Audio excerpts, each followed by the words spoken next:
భూమి మీద మనుషులు అనేక విధములుగా ఆలోచనలు చేస్తూ ఉంటారు.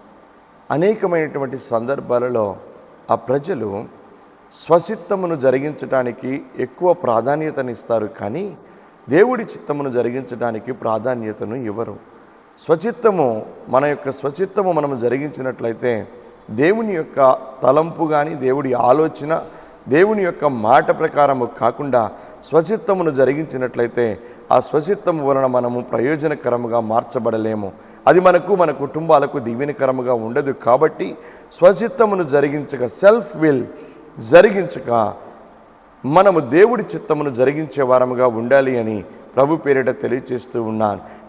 నీకు వచ్చినటువంటి తలంపు, నీ ఆలోచన, నీ యొక్క తలంపు ఏదైతే ఉందో అది దేవుడి చిత్తమైనదా కాదా, వాక్యానుసారమైనదా కాదా అని ఒక్కసారి ఆలోచన చేసి చేయాలి అని ప్రభు పేరిట మీకు తెలియచేస్తూ ఉన్నాను. దేవుడు అలాంటి కృప మీకు దయచేయునుగాక. ఆమేన్.